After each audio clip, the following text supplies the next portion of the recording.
Hyderabad Nampally furniture గోదాంలో rescue operation కొనసాగుతోంది. భారీ అగ్ని ప్రమాదం జరగడంతో 20 గంటల నుంచి భవనంలో దట్టంగా పొగలు అలుముకున్నాయి. 2 సెల్లార్లలో భారీగా ఫర్నిచర్ డంప్ చేయడంతో మంటలు పెద్ద ఎత్తున ఎగిసిపడ్డాయి.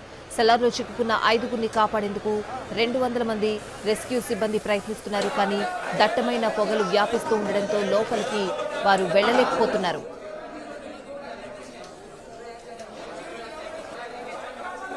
మరోవైపు తమ వారి ఆచూకీ తెలపాలని బంధువులు ఆందోళనకు దిగారు. పక్క భవనం నుంచి ఫర్నిచర్ భవనం గోడ ధ్వంసం చేసి లోపలికి వెళ్లేందుకు ప్రయత్నించారు. దాంతో బంధువులు పోలీసుల మధ్య తీవ్ర వాగ్వాదం చోటు చేసుకుంది. కాసేపట్లో నాంపల్లికి జేఎన్టీయూ ఇంజనీరింగ్ టీం చేరుకోనుంది. భవనం దృఢత్వంపై అధికారులు అనుమానం వ్యక్తం చేస్తున్నారు. భవనాన్ని తనిఖీ చేసి ఇంజనీరింగ్ బృందం నివేదిక ఇవ్వనుంది.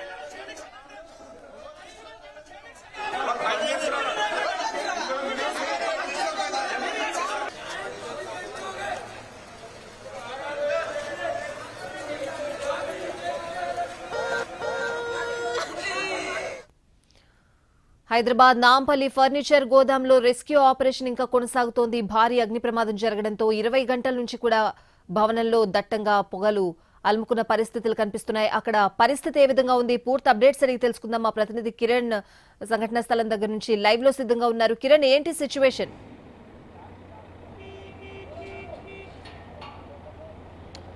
ప్రస్తుతం నాంపల్లి ఫర్నిచర్ గోదాంలో ఫైర్ యాక్సిడెంట్ సంబంధించి పరిశీలిస్తే ఇంకా రెస్క్యూ ఆపరేషన్ కొనసాగుతుంది. ఒకటి కాదు, రెండు కాదు, ఏకంగా 20 గంటలుగా నిర్విరామంగా రెస్క్యూ ఆపరేషన్ కొనసాగుతుంది. ప్రస్తుతం మనము ఫర్నిచర్ భవనం ఘటనా స్థలం వెనుక భాగంలో ఉన్నాము. స్థానికులు సహాయంతో బంధువులు ఎవరైతే ఉన్నారో ఇందులో చిక్కుకున్న వారి కుటుంబ సభ్యుల బంధువులు కూడా ఈ సైడ్ వాల్ను జేసీబీ సహాయం ద్వారా ఈ గోడను పగలగొట్టి లోనికి వెళ్లేందుకు ప్రయత్నం చేశారు. ఒక్కసారిగా ఉద్రిక్త పరిస్థితులు నెలకొన్నాయి. వాస్తవంగా పరిశీలిస్తే గడిచిన 20 గంటల నుంచి కూడా రెస్క్యూ ఆపరేషన్ కొనసాగుతూనే ఉంది. ఇటు డిఆర్ఎఫ్, స్టేట్ డిఆర్ఎఫ్, ఎన్డీఆర్ఎఫ్ బృందాలు మాత్రం లోనికి వెళ్లేందుకు ప్రయత్నిస్తున్నప్పుడు మాత్రం ఇంకా దట్టమైన పొగలు ఈ భవనం చుట్టుపక్కల అంటే సరౌండింగ్ అంతా కూడా దట్టమైన పొగలు వ్యాపించడం కారణంగా రెస్క్యూ ఆపరేషన్ ఆటంకం కలుగుతుందని చెప్పాలి. 20 గంటల నుండి కూడా భవనంలో దట్టంగా పొగలు అలుముకున్నాయి. భవనంలో చిక్కుకున్న 5గురు ఆచూకీ మాత్రం ఇప్పటికీ లభించలేదు.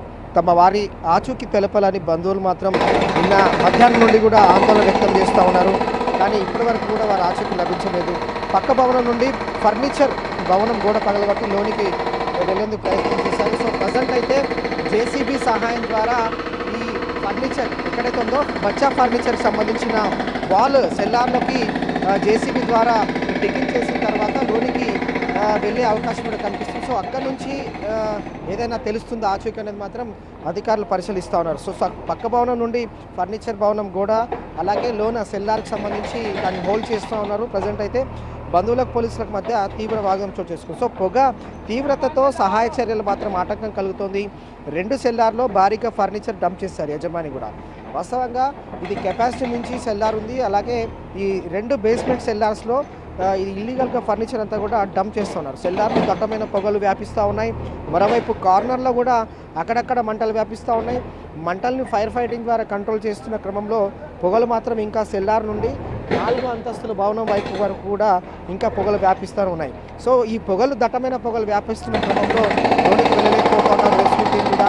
దాదాపు 200 మంది సిబ్బందితో ఈ రెస్క్యూ ఆపరేషన్ కొనసాగుతోంది నిర్విరామంగా. కానీ నాంపల్లికి కాసేపట్లో జేఎన్టీయూ ఇంజనీరింగ్ టీం కూడా వచ్చే అవకాశం కూడా కనిపిస్తోంది.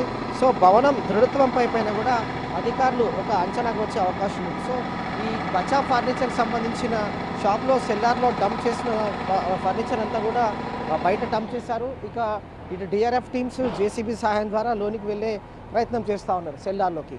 సో ఈ పక్క భవనంలో ప్రస్తుతం అయితే ఈ పక్క భవనాలు కూడా దట్టమైన పొగలు వ్యాపిస్తూ ఉన్నాయి. మనం చూడొచ్చు ఇదంతా కూడా షెడ్స్ని కూడా తొలగించారు. అలాగే బ్రేక్స్ అంటే మిర్రర్స్ కూడా బ్రేక్ చేశారు. లోనికి ఫైర్ ఫైటింగ్ కూడా చేశారు. సో ప్రజెంట్ అయితే మంటలు అదుపులోకి వచ్చినప్పటికీ మాత్రం ఇంకా దట్టమైన పొగలు వ్యాపిస్తూనే ఉన్నాయి. సెల్లార్లో దట్టమైన పొగలు వ్యాపిస్తున్న క్రమంలో రెస్క్యూ ఆపరేషన్ కష్టతరంగా మారుతుంది. దాదాపు 20 గంటలకు కూడా ఈ రెస్క్యూ ఆపరేషన్ కొనసాగుతుంది. ఇందులో ఎన్డీఆర్ఎఫ్ టీం పాల్గొన్నారు, స్టేట్ డిఆర్ఎఫ్ టీం ఉన్నారు, అలాగే డిఆర్ఎఫ్ టీం ఉన్నారు. కానీ ఇప్పటి వరకు 5గురి ఆచూకీ మాత్రం తెలియరాలేదు. ఇందులో 5గురు కూడా 2 చిన్నారులు ఉన్నారు, 2 పురుషులు, 1 మహిళ ఉన్నారు. సో ఇంతియాజ్, హబీబ్ అని 2 గత 10 సంవత్సరాలుగా ఈ ఫర్నిచర్ షాప్లో పనిచేస్తున్నారు. హబీబ్ ట్రాన్స్పోర్టేషన్ డ్రైవర్గా పనిచేస్తున్నాడు. మరొక ఇంతియాజ్ కూడా ఇందులో పనిచేస్తూ ఉన్నారు. సో మరొక మహిళ ఎవరైతే ఉన్నారో బీబీ, ఆమె ఆచూకీ కూడా తెలియాల్సి ఉంది. ఇద్దరు అక్షయ్ అలాగే ఇంకొక బాబు ఎవరైతే ఉన్నారో 11 సంవత్సరాలు అలాగే 7 సంవత్సరాల వారి ఆచూకీ కూడా తెలియాల్సి ఉంది. నిన్న తల్లిదండ్రులు మధ్యాహ్నం 1:15 ప్రాంతంలో వారు బయటకు వెళ్ళినట్టుగా తెలుస్తోంది.